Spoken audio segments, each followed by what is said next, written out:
For more videos, please subscribe, like and share.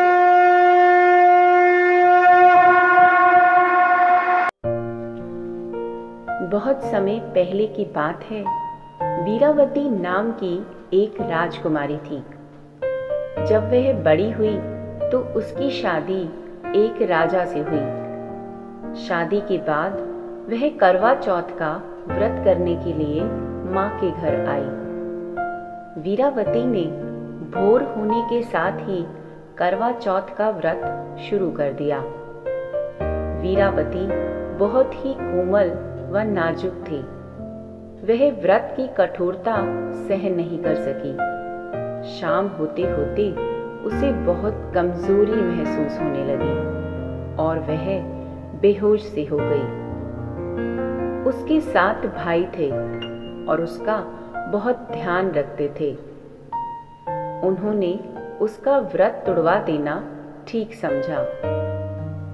उन्होंने पहाड़ी पर आग लगाई और उसे चांद निकलना बताकर वीरावती का व्रत तुड़वाकर भोजन करवा दिया। जैसे ही वीरावती ने खाना खाया, उसे अपने पति की मृत्यु का समाचार मिला। वीरा कुड़िए करवड़ाल सर सुहागन करवड़ाए कट्टी नाया टेरी ना कुंभ चढ़खड़ा फेरी ना ग्वांड पैर पाई ना सुई च धागा पाई ना रुठड़ा मनाई ना सुतड़ा जगाई ना पैन प्यारी वीरा चंचड़े ते पानी पीना ले वीरा कुड़िए करवड़ाल सर सुहागन करवड़ा। उसे बड़ा दुख हुआ और वह पति के घर जाने के लिए रवाना हुई। रास्ते में उसे शिवजी और माता पार्वती मिले। माता ने उसे बताया कि उसने झूठा चांद देखकर चौथ का व्रत तोड़ा है। इसी वजह से उसके पति की मृत्यु हुई है। वीरावती अपनी गलती के लिए क्षमा मांगने लगी। तब माता ने वरदान दिया कि उसका पति जीवित तो हो जाएगा, लेकिन पूरी तरह स्वस्थ नहीं होगा। वीरा कुड़िए करवड़ाल सर सुहागन करवड़ाए कट्टी नाया टेरी ना कुंभ चढ़खड़ा फेरी ना ग्वांड पैर पाई ना सुई च धागा पाई ना रुठड़ा मनाई ना सुतड़ा जगाई ना पैन प्यारी वीरा चंचड़े ते पानी पीना ले वीरा कुड़िए करवड़ाल सर सुहागन करवड़ा। वीरावती जब अपने महल में पहुंची तो उसने देखा राजा बेहोश था और शरीर में बहुत सारी सुइयां चुभी हुई थी। वह राजा की सेवा में लग गई। सेवा करते हुए रोज एक एक करके सुई निकालती गई।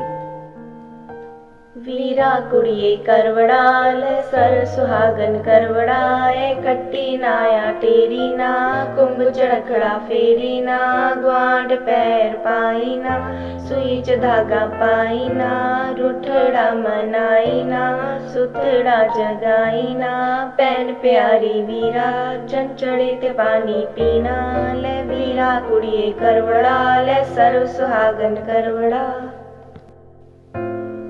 ऐसा करते करते 1 वर्ष बीत गया। अब करवा चौथ के दिन बेहोश राजा के शरीर में सिर्फ 1 सुई बची थी। रानी वीरावती ने करवा चौथ का कड़ा व्रत रखा। वह अपनी पसंद का करवा लेने बाजार गई। पीछे से एक दासी ने राजा के शरीर से आखिरी सुई निकाल दी। राजा को होश आया तो उसने दासी को ही रानी समझ लिया। वीरा कुड़िए करवड़ाल सर सुहागन करवड़ाए कट्टी नाया टेरी ना कुंभ चढ़खड़ा फेरी ना ग्वांड पैर पाई ना सुई च धागा पाई ना रुठड़ा मनाई ना सुतड़ा जगाई ना पैन प्यारी वीरा चंचड़े ते पानी पीना ले वीरा वीरा कुड़िए करवड़ा ले सर्व सुहागन करवड़ा। जब रानी वीरावती वापस आई तो उसे दासी बना दिया गया। तब भी रानी ने चौथ के व्रत का पालन पूरे विश्वास से किया। एक दिन राजा किसी दूसरे राज्य जाने के लिए रवाना हो रहा था। उसने दासी वीरावती से भी पूछ लिया कि उसे कुछ मंगवाना है क्या। वीरा कुड़िए करवड़ा ले सर सुहागन करवड़ा ए कट्टी नाया टेरी ना कुंभ चढ़खड़ा फेरी ना ग्वांड पैर पाई ना सुई च धागा पाई ना रुठड़ा मनाई ना सुतड़ा जगाई ना पैन प्यारी वीरा चंचड़े ते पानी पीना ले वीरा कुड़िए करवड़ा ले सर्व सुहागन करवड़ा। वीरावती ने राजा को एक जैसी 2 गुड़िया लाने के लिए कहा। राजा एक जैसी 2 गुड़िया ले आया। वीरावती हमेशा गीत गाने लगी। रोली की गोली हो गई, गोली की रोली हो गई। रानी दासी बन गई, दासी रानी बन गई। राजा ने इसका मतलब पूछा तो उसने अपनी सारी कहानी सुना दी।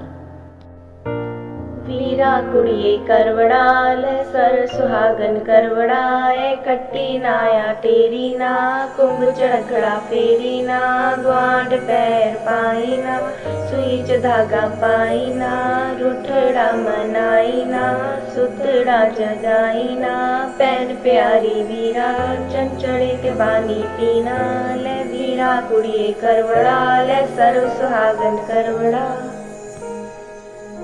राजा समझ गया और उसे बहुत पछतावा हुआ। उसने वीरावती को वापस रानी बना दिया और उसे वही शाही मान सम्मान लौटाया।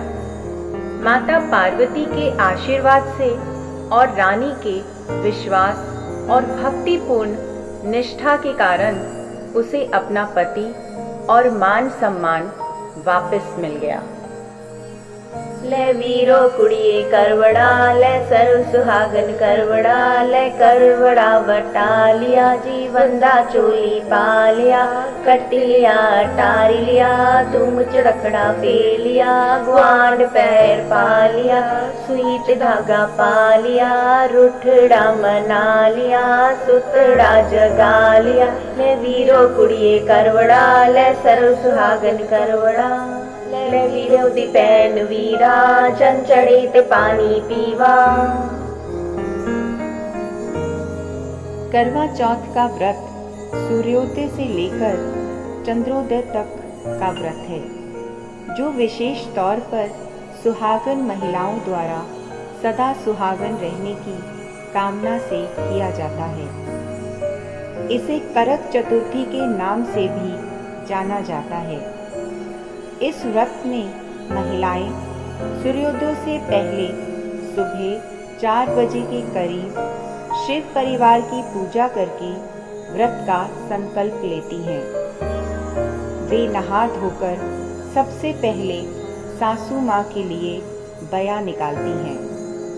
बया यानी एक थाली में फल, मिठाई, नारियल, कपड़े और सुहाग का सामान जैसे रिबन, चूड़ियाँ, मेहंदी, सिंदूर, बिंदी आदि रखकर सासू माँ को दिया जाता है और उनके पांव छूकर आशीर्वाद लिया जाता है। इसके बाद सरगी खाने का विधान है। सरगी में फल, मिठाई वगैरह सासू माँ की तरफ से और लड़की के मायके की तरफ से भी भेजे जाते हैं। सरगी खाने के बाद पूरा दिन जब तक रात को चांद नहीं निकलता तब तक निर्जला रहकर औरतें व्रत रखती हैं। जब रात को चांद निकलता है तो वे अर्घ्य देकर पति के हाथों जल ग्रहण करती हैं और तब उनका व्रत पूरा